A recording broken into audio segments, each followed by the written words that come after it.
Thank you all for joining today. This is our first COVID in-person event for Seattle Philanthropic Advisors Network. We are formed originally as a forum in Seattle where philanthropic advisors of all stripes could come together and hear what local philanthropists have to teach us. We have these conversations 3 to 4 times a year. We have 3 planned for this year. And we want to hear how they work with their advisors, what is their philanthropic mission, how have they developed and grown over the years, and what can we learn from them as philanthropic advisors. So first of all, I want to thank our sponsors, because sponsors are what keep our costs for lunches down. So starting off with Clark Newber, shout out to my former colleagues. Hassel Fetterman, thank you. Fulcrum Capital, Swedish Foundation, one of our board members is from there, and U.S. Bank Private Wealth Management. And if you heard from Regina, I'm sure your shoulder's going to recover nicely from getting here, but she is our arm twister on the board, and we appreciate everything she does. So we know that there'll be more sponsors in the future, so please do consider being a sponsor if you are not already. Before we start, I want to introduce you and thank my fellow board members, because without them, SPAN would not have resurrected, because we had a lot of people from the board leave.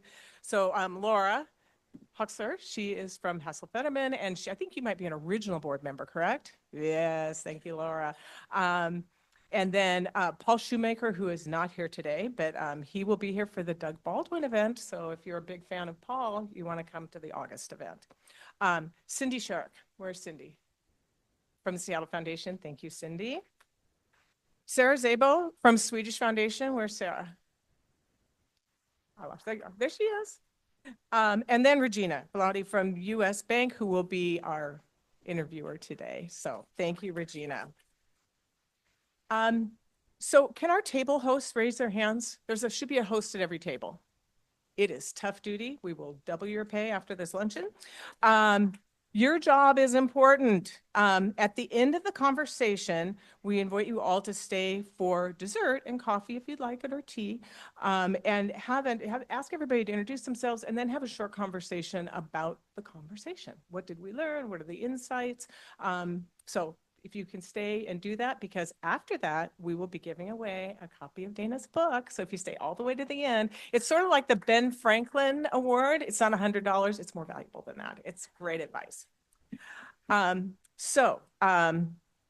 With no further ado, I am going to invite our guests to come up for the conversation while I read their bios. I'm not going to just read them. I will improvise a bit. But please join us in welcoming Dana Frank and her son, Brett Frank-Looney, new father, by the way. His lovely wife is here as well.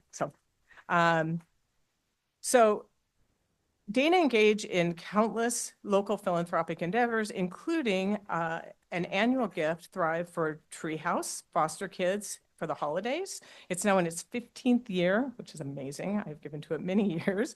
She co-chaired the fundraising galas for the Bellevue Life Spring, Woodland Park Zoo, Treehouse 25th Soiree Gala, and she also served on the MOPOP board, and she was on the Founders Award Committee. One of Dana's biggest assets is event planning. We should have had you do this. Although Regina did great. She has an expansive network and friends and business associates and resources, and is an avid supporter of the arts. She also is a new grandma, and she has claimed a name. She is DG Grandma, right? And then Brett Frank-Looney is a third-generation housing provider. He has worked in commercial leasing with an emphasis on community and local business. He is also a member of the University of Washington Foundation Board and strongly advocates for public higher education. So Dana is actually second generation in her company. We were talking about how she used to bring Brett and his sister to the office. That is bringing work-life balance to a whole new meaning. And now Brett does the same with his son. They're getting him that fourth generation in really early, right in the ground floor. So after growing up in the family business, later formally joining the business, Brett is passionate about breaking down barriers and also is looking for invest in rental housing and providing aspiring housing providers with resources in various topics so that they can also join in that effort to bring housing to the Seattle area. So last thing, Regina. I'm not going to introduce you because everybody knows you, obviously. 80% of the people in the room are here because of you, but I really want to give a special thanks to Regina because really we would not have gotten SPAN back on the ground without Regina's efforts. So thank you, Regina. Okay, with that, I'll let you take it away.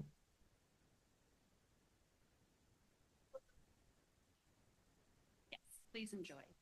Thank you so much for being here with us today. So nice to see you. Thank you, Regina. Really sincerely appreciate you reaching out to us. I can't tell you how many people in this room are delighted. I have received the most heartwarming messages from people here and at least 40 or 50 people who weren't able to attend who wanted to be in the room. So we are recording today and we'll share that with them and you're welcome to as well. Fabulous. Thanks. Thanks. So I'm going to ask you my first question and it's a two-parter for you, Dana. So you are a fire starter. You give your time, talent, and testimony. And as someone who is also involved in board service, volunteerism, giving, and events, I have admired and been in awe of how you can be in so many places doing so much at once. You roll up your sleeves right alongside the staff and you really get involved and give of everything you have. And so I would love to ask you a two-part question. If you could reflect back on your relationship with your parents and how their examples and values shape the way you live your life today, and also the barriers that your family faced in growing and establishing that business and over time, where did your blend of compassion, kindness, and high drive come from? Thanks, Regina. I think, first of all, I want to define what fire starter is. And my book, the first chapter, is entitled Fire Starters. And I think I just would like to share the poem that I wrote because that really sets the tone. And so as I read this poem, I invite you to think about your own family and who the first person was to pick up the baton and change the narrative and not accept no. So here's the poem. A fire starter is born with passion, drive, and vision. They don't accept the narrative at birth which they were given. The life of living paycheck to paycheck and barely getting by, waiting to collect Social Security when their time comes to die. Fire starters aren't born with a silver spoon or a trust fund, but they refuse to be invisible and have their dreams shunned. They amplify injustice, speak out and protest the unfair, so that the marginalized and those left out of the script will also get their share. Fire starters know better than to settle for less and follow the masses. I witness this tenacity, grit, and grind from behind my father's glasses. My mama's DNA at 92, there she is. It's a gumbo of beauty and class. She's wise, determined, and strong. My parents have been my best teachers, giving me lessons I was blessed to receive and now so very blessed to pass along. They taught me success only comes before work in the dictionary, and if you don't try, you have no one else to blame. At the end of your journey, ask yourself, what will be your flame? So that's what a fire starter is for me. Thank you. And so to further answer your question, Regina, in 1950, my father came of age in Detroit, Michigan, and his options were limited because it was a time of segregation and Jim Crow laws. And even though history has taught us that Jim Crow laws are separate but equal, my father knew there was nothing equal about the color of his skin dictating where he could eat, work, live, and thrive. My grandfather was a sweet, soft-spoken man from the South, and he warned my father, he said, stay in your lane, there's less traffic. Get one of those good jobs at Chrysler or Ford. And my father looked at his friends getting up before day at 2, 3, 4 in the morning, putting in a double shift on the assembly line, and coming home at the end of 2 weeks with barely enough of a paycheck to put a decent meal on the table. So he set out to be a fire starter. He came to Seattle, made an improbable decision that really changed generations for my family, and bought his first house in 1950 at 18 by working off the down payment. And long before Airbnb was even a vision, he subdivided the rooms and rented them out to his fellow students at the University of Washington. And in 1954, he and my mother met. My mother was modeling in Miss Bronze, a beauty contest at the local Elks, and my father was playing the drums. And Firestarter recognized as a fire starter. And the improbable, amazing thing that my parents were able to do is they purchased an apartment building every year for 19 years without any bank funding due to redlining, practice of, banks not funding in the central and black areas. So, today I stand before you as a proud steward of a now third generation family business. And so they've always just taught me. And that's why my book is called Get Up and Get On It, to get up and get on it. That's what I do. Thank you. Now, Brett, I'd love to hear your perspective growing up in a successful family business with all the privilege that entails and your name being so well known and respected. Yet you're very humble and grounded from what I've known of you. And you have a very strong work ethic. I know that you have enjoyed your own success, that you have gone and lived other places and done other things before joining the family business. Well, many of us in the room work with families like yours, and we continually hear concern about next generations growing up in family businesses being entitled or not interested in participating, or lack of initiative to really jump in. And I would love to hear your perspective on how your family helped prepare you to get involved and to inherit, and what is it that makes you so successful in this context? What insights can you share with us? Thank you. Absolutely. First part there, how often I'll go somewhere and say, "Oh, Brett Frank-Looney, are you Dana Frank's son?" Everywhere. So yes, you're right. That is about the name. Thank you for the question. I think the most important and impactful thing for myself and my sister growing up in our family business was that it was in front of us every day, no matter what, from a very young age. I think too often as we look at succession planning and family businesses, that there might be this notion of, okay, we're going to go to work and then we come home with the family and there's a separate entity there. What my mom and my grandma, who raised us, this is how we eat. It was in front of us every day. So from a young age, we were involved driving around to the properties. We own, operate, and manage our portfolio. So seeing what's out there, involved picking up trash on the outside of buildings as we go by, just stopping and say, hey, we got to take care of this really quick. That pride of ownership, and from a young age, that was instilled in us to make an impact in that way. That continued further. Mike mentioned the privilege and of that sort that I grew up with. I went to private Catholic school my whole life.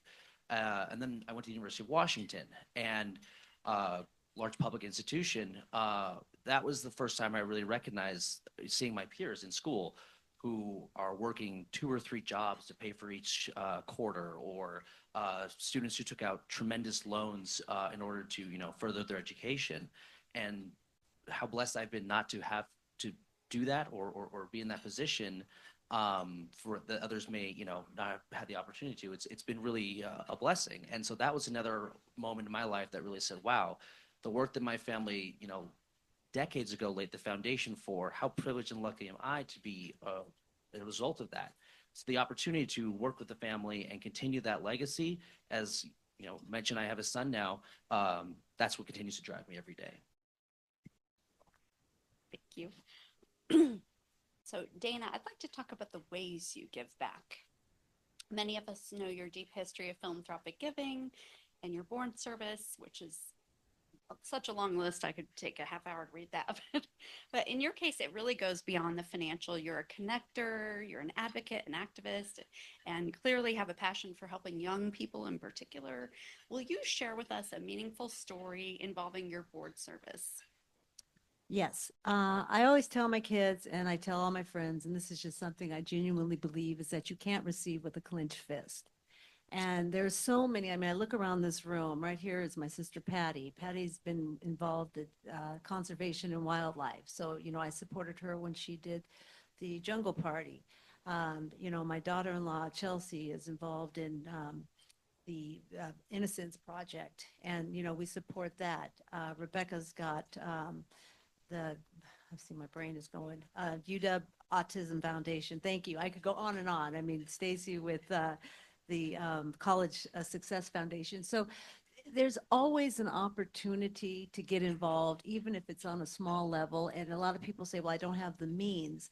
It's like, give your time. You've got time, you've got, ability, and, whatever you can do to lend a hand. I was so excited earlier today. I saw Janice Avery, and that's how I got involved with Treehouse. And, when Janice calls and that lovely Janice voice, Dana, I need you. I mean, you just show up. And, my first time going to a Treehouse luncheon, I was invited by co-founder of Tommy Bahama, Marta Della Gasparina. And I showed up, and this young man who was not much older than my son at the time shared the story as being a foster child going to school wearing hot pink stirrup pants on the first day of school because that was all that he had available. And I made a decision that day. Actually, the holiday party that I've been having has been over 20 years now. And I just said, no child will wear hot pink stirrup pants under my watch unless he chooses to. So I think that's the thing, is that people always think that it's just such a financial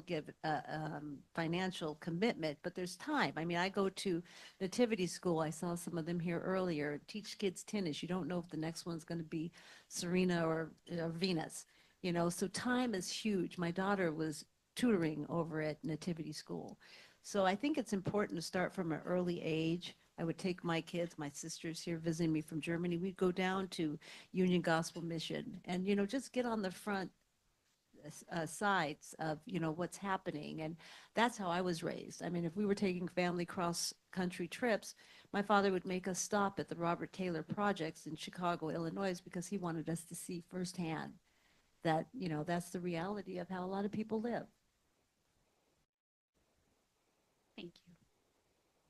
So Brett, beyond your philanthropy and speaking to your entire family, your values also really come across in your business practices, the way you treat your customers, your tenants, your partners. It's very well known. You've been recognized many times for those expressions of balancing caring with building a successful business by the Seattle Times, many organizations. I personally have heard stories of how dedicated you are, how you've left a dinner to go and help someone that I know and who's in this room today. And you really go out of your way to do the right thing. You're so dedicated. I would love for you to tell us more about how you started on that path, those relationships you've been building with your customers and partners over the years, and your long-term goals for the business in light of those values and priorities. Absolutely. Thank you. The beginning of that is just a testament to my family, my mom and my grandma who raised me, and the incredible work ethic and compassion that they have. Over the years, we have, as I mentioned, we own, operate, manage our portfolio in the greater Seattle area because of that ability to be part of our community. I think that's what our mission-driven statement's all about, making sure that we are one drop in our community, and people can take that from us and go back to their communities and whatever impact that they're passionate about. Those drops create ripples, and that effect is important. For us, our business, we've had many residents who've become like an extension of family. People have lived with us for 10, 20, 30, 40 years even.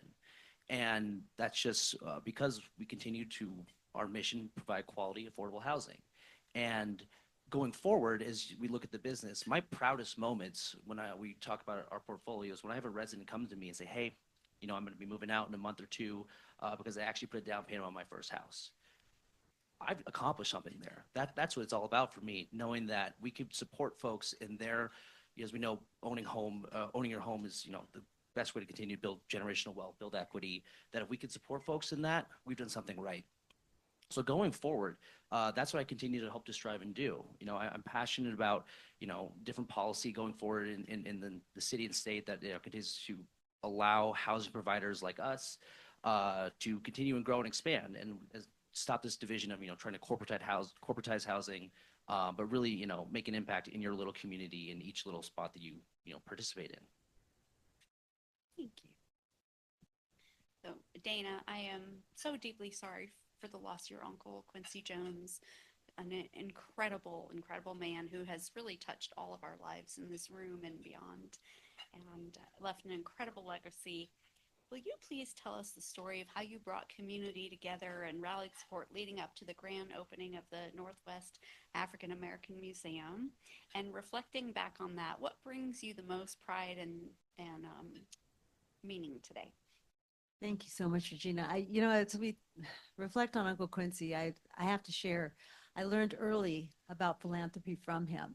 As a kid growing up, every year we'd get a stack of albums. One year he sent for my sister and I to go to the Grammy Awards. And then about the time I got 18, I got a card in the mail during Christmas that says, "A gift in your name has been made by Quincy Jones." And I'm like, well, I want the Grammys, So I learned early about the importance of giving there as well. And, Uncle Quincy always taught so many things. And, one of them is not 1 ounce of my self-worth is dependent on your acceptance of me. And, so he was his music, of course, incredible volume, but his message and his words were so important. So, of course, when I got involved with the African American Museum, bringing him there, and he was the final honoree that we had at Mopop for the Founders Award. So, it was just phenomenal music brings people together. Uncle Quincy said the last two things to leave the planet will be water and music. So it just, it's been an honor to watch him and to watch, today I'm wearing this bracelet that he gave me, and it's a peace bracelet, and it represents all of the different religions, and it just expresses that we are more alike than what separates us.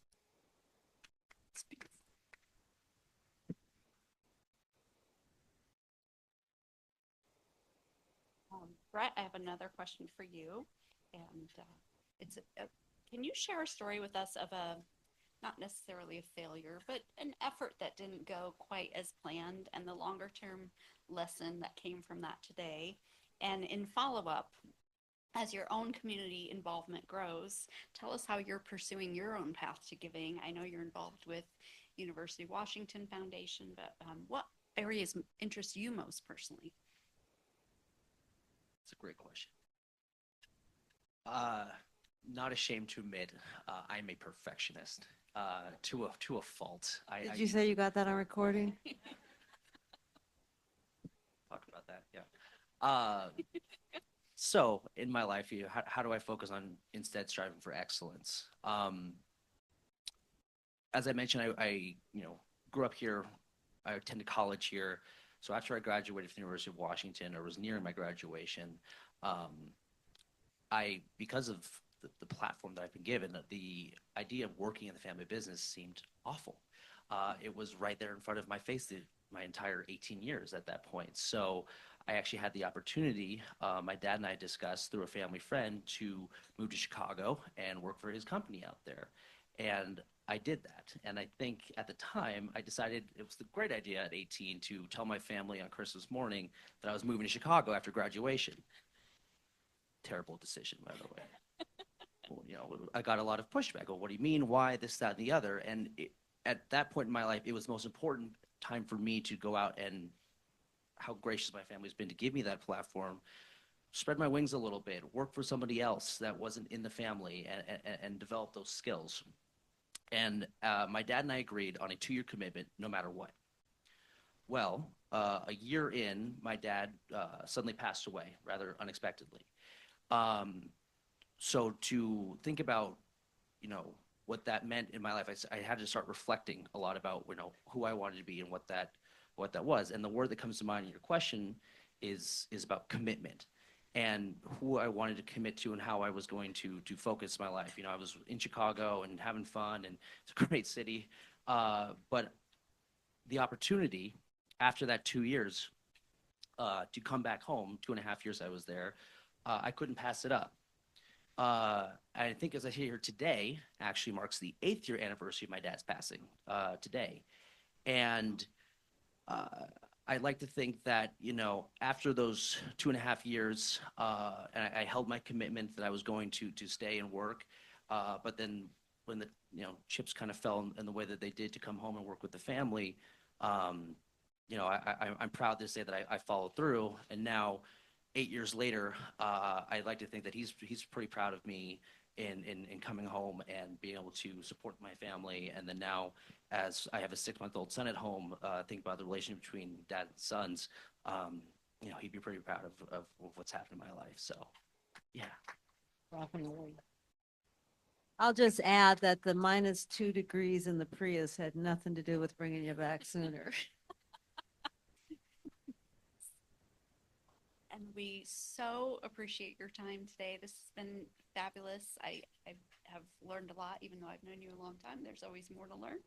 And for those of us in the room that are very inspired by your family story and want to get involved, would you each share some final words of wisdom? I'll start, sure.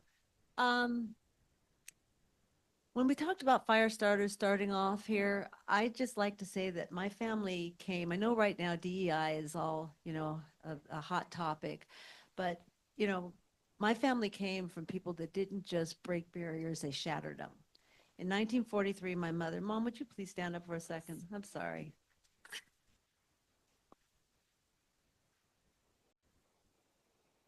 That's our matriarch.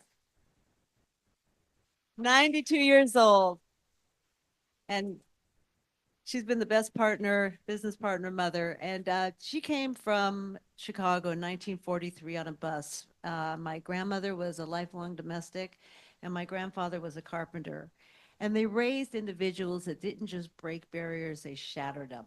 My uncle, we all talked about Quincy Jones, but I also have an uncle, Richard Jones, a federal judge that's handled some of our state's most notorious cases, like the Green River murder.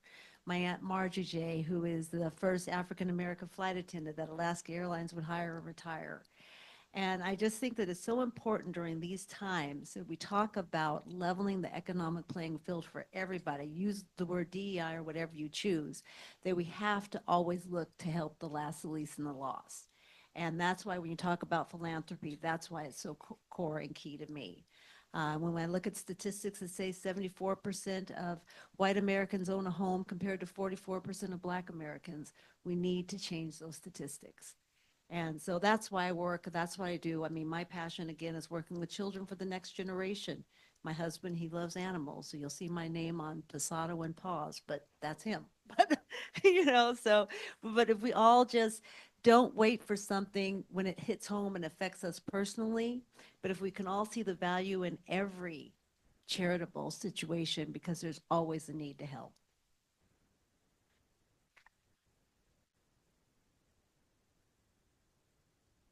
I recognize I did not answer the second part of your previous question, so I'll tie this in. You mentioned I am on the University of Washington Foundation Board. The importance of higher education for me, again, the platform I was given to attend a four-year public institution was incredible. And my mom has done such an incredible job of the work she has done supporting foster youth and young children. And I think your quote that you say is really important and impactful, because children don't get asked to be brought here, so it's our duty to support and help those out. For me, as I think back to what I mentioned earlier about going to college and seeing people who were working these incredible jobs or taking out loans to pursue their higher education, that's what's so important to me and why I like working with the foundation board. We're in a really interesting, challenging time in our country with the importance of higher education, people questioning, well, why should I go to college when I can, post a video online on TikTok and become famous, or, I'm just going to focus on playing, some sort of sport, NFL, not for long. So how do we think about, giving access, and not just for traditional students, but the non-traditional students, people who go back and further their education to support themselves. That's what's so important to me, because, those are what drives our economy, drives our country forward. So I'm really, I find it important to be able to work with, students across all different iterations in the different departments at the University of Washington.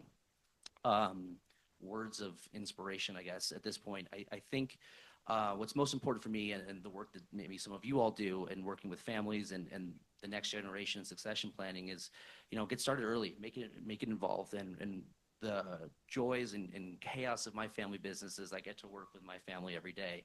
Yes, we challenge each other. Yes, it's hectic and all of it, but at the end of the day, we've got each other's backs, and that's what I know first and foremost is that we're always looking out for one another.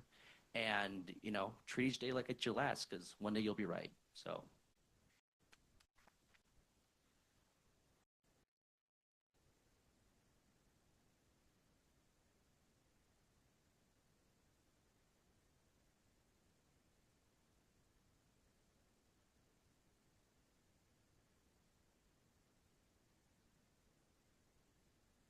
Don?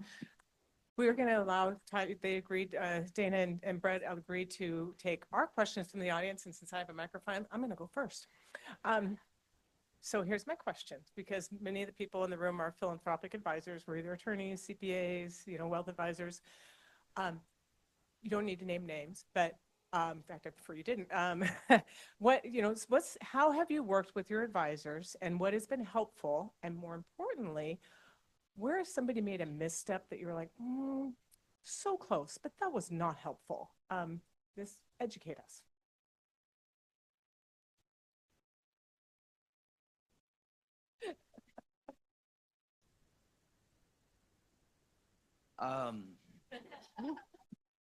You don't need to name names, really. I moved back to Seattle in August of 2018, and I kind of dove into the family business, and I examined, what has worked and what hasn't worked, and I think my family's given me a lot of runway to kind of really examine that. And so what's been formidable for us is that we are so, as you work with your respective families, that relationship building is so important, and treating the people that we work with, our bankers, our attorneys, our what we're joking about up here is our shift in our tax person a couple years ago, just due to some missteps. Building those relationships so you can, they become like an extension of you and family. That's what's served us so well with our, residents who come like family, is that our back of house kind of office team as well has become like an extension of friends for that. That's. No, definitely. We've got a maintenance foreman that's been with us as long as Brett's been here, over 30 years. I call my husband from the waist up. I mean, every morning he's my first call. I love that. I may borrow that. Thank you. Yeah, no, that's really, I appreciate that, because it's easy to have a misstep, and what is it, the speed of trust? It takes a long time to build it, but it takes a nanosecond to break it. And so thank you for sharing that. Jane, I think the other important part is that you let your family members, especially when you're working with families, excel and shine where they do best. I mean, my mom has always just had an eye for style, and I mean, she can look at something and say, this is the color this needs to be. Brett's wonderful, especially with my daughter-in-law Chelsea, and the political and understanding the community engagement. I'm a people person, so I love being on the front hands. And Taryn, what are you good at? No, Taryn's awesome at the internet and the marketing and that side. So Taryn, stand up a second. This is our, I don't want you to feel left out. This is Taryn, our other portion. My baby girl. Thank you. Does anybody else have a question? Because I can just keep asking them. Somebody must have a question. There we go, right here, 2. Oh, hold on, just so we don't have to repeat the question that way. I apologize for jumping the gun. Has anybody acquainted you with the wonderful advantages of giving real estate to charity, whether it's owned outright or in an entity? Just want to plant that seed. Talk to my grandson about it.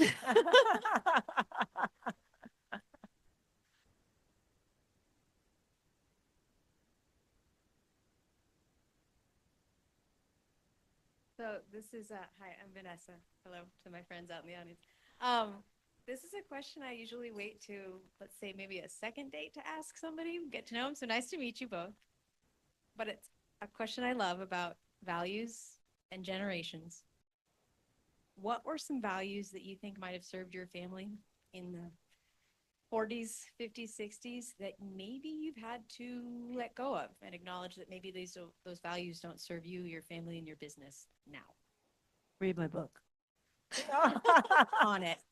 See, that I wasn't a plant, actually. No, thank you, Vanessa. I'm really candid in the book. My father was not a, typical, businessman. And, my parents went through a divorce after 32 years because our um, business values stopped intersecting. And, it was a real difficult time. I mean, I showed up in court and, sat with my mother, and it was painful because that business had defined our family for decades, and I knew how hard it was to come by. But, Daddy would do things like, I remember one day this man called screaming his front door was missing, and Daddy said, hold on, your front door is missing. Ain't that a coincidence? So is your rent. Well, I mean, so, we could not operate like that. We certainly could not operate like that today. But You don't say. Were you still in Chicago at that point, or were you here? We're in a geographic setting for this. My mom has published this book last year when I've done a lot of these conversations with her, and we talk about the impetus for why the book got started. And my grandfather's been gone for 32 years now, and my mom initially started writing it. I was 20. My math is bad. 28 or 29 years, 30 years of marriage. So she started writing it because I was an infant, and she wanted to know who her father, my grandfather, was, and so she picked up, put it down over the years for many years, and we found a conversation about publishing it. And as she worked on it, and with these stories would come forward, I'm like, what do you mean? That can't be possible. And again, it's in the book, not to push it, but I think that the values that you ask about, some of those questions, yes, they have had to be reevaluated and shifted, just because my grandfather, for all of his brilliance, was also made some questionable business practices that, as my mom aforementioned, would not work in today's society. I'm very by the book, so especially as we work closely with our community involvement with different local elected officials and politicians, I want to maintain those relationships. So not doing things out of left field has worked for us better. let's even make it clear. I introduced my mother earlier as Mother Teresa, literally and figuratively. So she's kept us on the straight and narrow.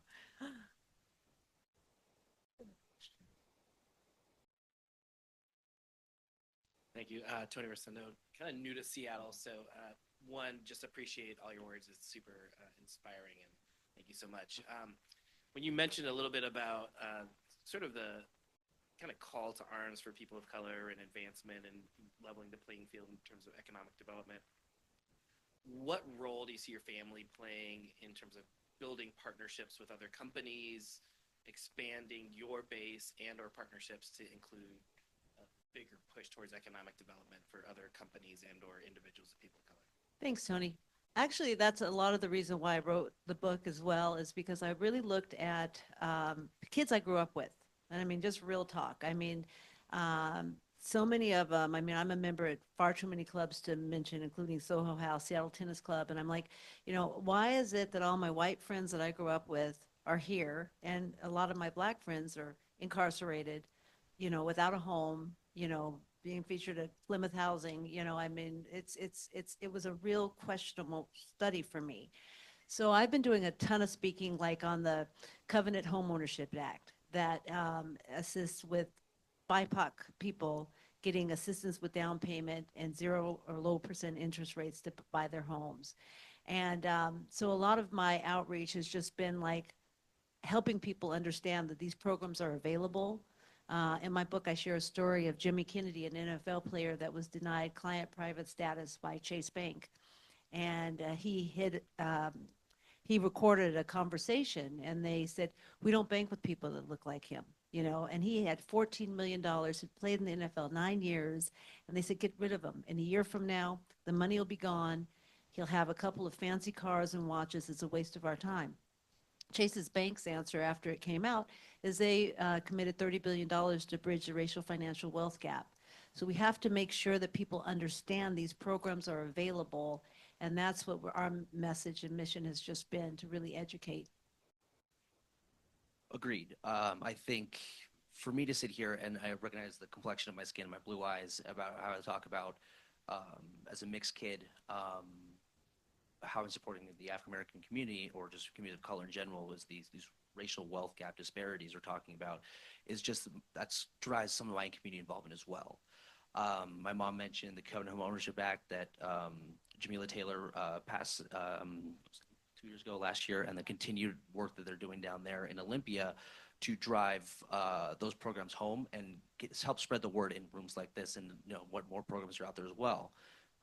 My introduction also mentioned that I've done some commercial leasing in the past. I grew up in the Central District of Seattle. I continue to live in that area and want to raise my family there. And working with these new developments that are coming in, it's been great for me to be on the retail side of things, that we can support businesses. I worked on the Midtown project and the project into Africatown at 23rd Union to promote businesses of color, communities that are from this, who are from that area, in order to help prevent further displacement, as we talked about, families and homes and folks that are being pushed further south and north and in different directions outside of the greater, King County area because of those, the gentrification that's taking place. So how do we, as a family, and continue to share our story message with others in the community who can go back and, continue to elevate.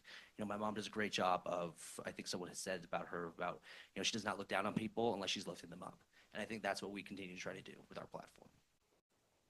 I love that.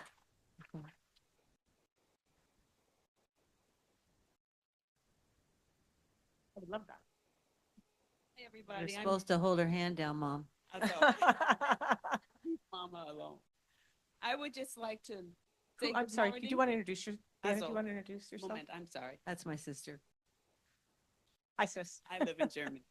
I just would like to say that I grew up in this family, and our father and our mother were and are true go-getters, and they have passed this work ethic to my sister, my niece, and her son, my sister's son.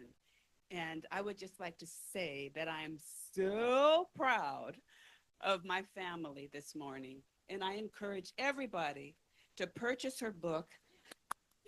I'm just saying, get inspired and do what you can for your community, because it goes such a long way, but more than you can even imagine. And that's it. Thank you. Thank you, my Thank you. sister. The kind of sister everybody aspires to have, a cheerleader. Any other questions? If there's not, then we will let Brett and Dana, thank you so much for doing this. Thank you, We'll let Regina. them enjoy their lunch. Everybody else can enjoy coffee and dessert for about 15 minutes, and then we will be giving away a book, and I will tell you how then. Don't leave. Because there are closing remarks. So please just enjoy your coffee and dessert for about 15 minutes. Table hosts, you know your duties, right? Make everybody introduce themselves and then have a conversation.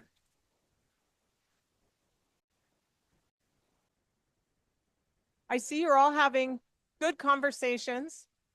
And so I don't want to interrupt it too much, but we do want to give away books, and we want to make sure everybody gets back to their offices that we're all going to now. And don't want to be late back to work. Somebody's on the clock, right?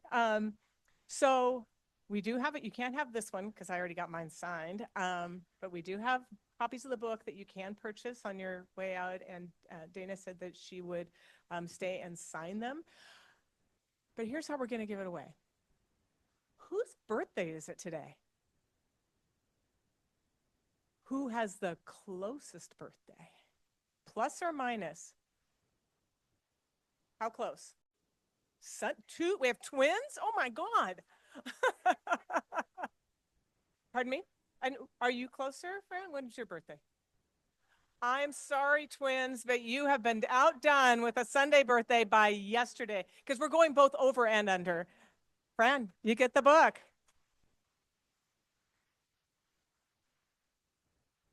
And I promise there was no fix-in from the Clark-Newber table. I do love them, but... Oh, we're going to give away 3, so the twins get them too. Awesome. Thank you, Dana. So it is time for us to wrap up our first post-COVID SPAN luncheon. Thank you so much for being here. It has been a joy to see you all. I don't know about the rest of you, but I really miss being in person. And before we wrap up, I do have a few reminders and talk about future events. So you'll all be receiving an email I'm sorry, you are going to get one more email in your inbox, and it's going to have a short survey. I swear it's going to be short. Please respond, because it takes a lot to put this together. Ask Regina. Um, and getting your feedback, especially feedback as to, who would be future conversation fire starters. Who else should we be talking to? Because that is a big part of why people come, is they do want to hear these stories, and having people that are interesting to listen to. It's going to be hard to top our first back, but so please remember to register. So I know when you sign up as a member, you kind of think you're registered for lunch. You're not, because you haven't picked your lunch entree. So there'll be another email that says the next event is on June 12th, and you need to say you're coming, and then also pick your meal. The meal was really good, though. I got to say, I had the tofu, and I thought it was delicious. And our June 12th is our guests are going to be Kathy and George Edwards. They're local philanthropists, and Kathy's been on many, many boards. And they were the founders and directors of the Cedamer Foundation. So they'll be talking about the whole life cycle of their foundation, because they started a family foundation and then they sunsetted it in 2024. So it'll be really good to hear, what is the whole life cycle when you start and close up a family foundation. And they'll share their learning experiences. And George was the head of Epiphany School, and he mentors future heads of school, which is a big job. If anybody like, okay. So, and then our conversation on August 12th is with Doug Baldwin. Super excited about this. He is not only a Seahawk, but he's also a tech entrepreneur. And so, hearing from him, and he also is the recipient of the Martin Luther King Jr. Medal of Distinguished Service, and also the Paul G. Allen Humanitarian Award for his efforts for service in the community. So really excited for that. And finally, where's Jean? Jean Gustave? Is she here? Hi, Jean. Thank you for coming today. So Jean is going to be honored. She's been a strong advocate for MS since her diagnosis, and she serves on the board. And she's going to be honored this year at the Northwest Chapter's May 10th Party to End MS. There's a non sequitur there somewhere. But she invites all of us to join her. And if you have any questions, she's right there. And is there anything you'd like to add, Jean?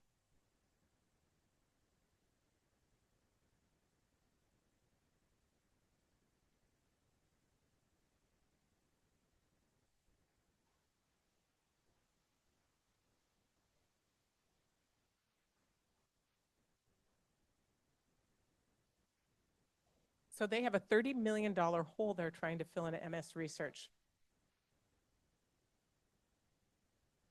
So May 10th. So please join. Thank you, Jean.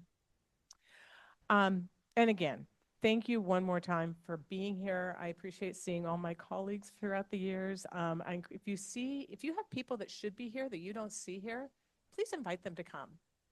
This is just a great venue to get together, have lunch, have conversations.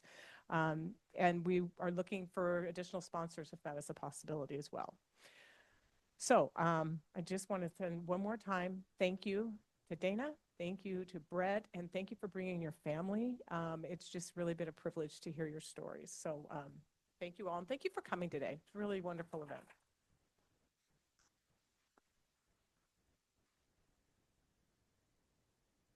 And we got out early.